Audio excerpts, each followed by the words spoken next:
All right, so I thought I'd just do a quick video on removing the drive shaft, actually going through the process. Um, the uh, the air box has to come off. Disconnect this plug, 10 millimeter bolts all here. This has to be moved out of the way or completely removed. Down in here there are three 10 millimeter bolts, and same on this side. And then the top radiator shroud will come right out without any major issues. You don't want to poke a hole through your radiator, of course. And then down in here, right here, there's a bolt right here. That's a really long bolt, and they're fine thread.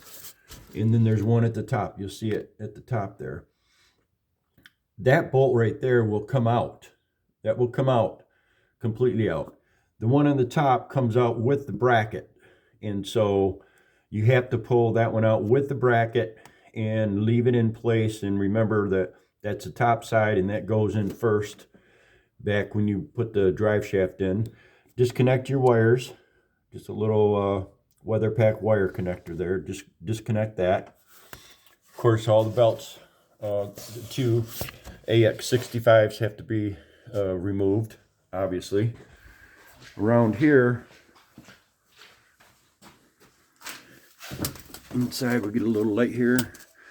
You have to release the cat pump belt, pull these two belts off, and these are 9/16, and so are the ones in front, 9/16 ratchet or open box end. And you have to take a little pry bar, stick underneath here, and lift it up, and that whole top saddle will come out. But before you do that, you're going to want to release that nut or that bolt, and there's one opposing it on the opposite side. And then right here, you'll see right here some threaded holes.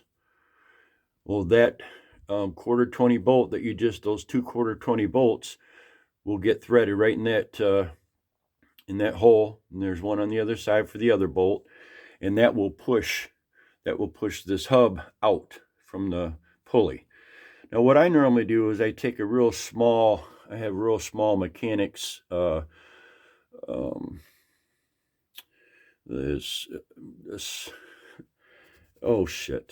just a real small mechanics tool, so a measuring device where I can just measure from the end of the shaft to here. That gives me basically a starting point for the new shaft.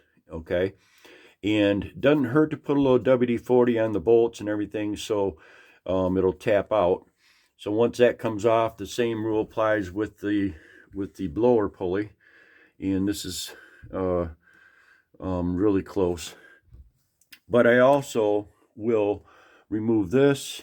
I'll remove the chemical injection pump, of course the gauge, and so you can have more room to work on those pulleys.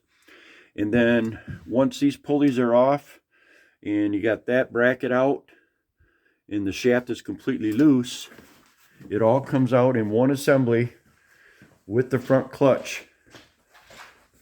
It all come right out the front end. Right out the front end of the engine. And do yourself a favor and have somebody in there guiding it through where the doghouse was taken out, so that you're not ripping any wires or anything like that. It all comes right off the front end. Right out of the front end. So that's pretty easy.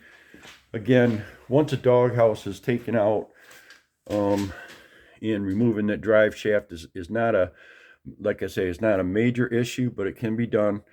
And I do recommend using two guys, one inside here while you're trying to lift it out, and the other one up front pulling it out. And then the same rule goes and applies to putting the new one back in. So you're not gonna. I did it by myself one time, and I racked my arm. I strained or pulled a muscle. So You got the new drive shaft back in. You got the saddle back in place. The bolts are aligned up with the holes. And that's one thing about Butler and everything that they do. They make it really easy for the end user to do this work on their own or with a mechanic, somebody who's mechanically inclined, because there's only one spot. Underneath that shaft is a little saddle that the actual shaft sits in, and it will come with some new rubber vibration dampeners that have to go back into place. And those are really tough to get in, but you can do it. So you want to make sure you get those new rubber vibration dampeners in place. And then I just hand spin those in, hand tight. Doesn't hurt to clean them up on a wire wheel either, and shoot some WD-40 down in that hole, those two bolt holes, so they'll spin in without. And don't cross thread them. Do not cross thread them, because you'll be sorry. Then drop the back end of the shaft in place inside the Butler unit, and then you're going to want to put a 3-foot straight edge across the face of this pulley right here, and then down across the face of the crank pulley to make sure you've got perfect alignment.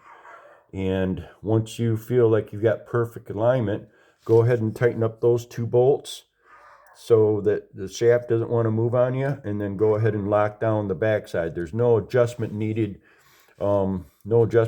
This way, because everything got adjusted from Butler when they built it. And so, there it is in a nutshell. I can't cover everything, but just to give you guys a starting point and trying to replace your drive shaft. Hope this helps. Chip's Butler Service, and I'm all over it.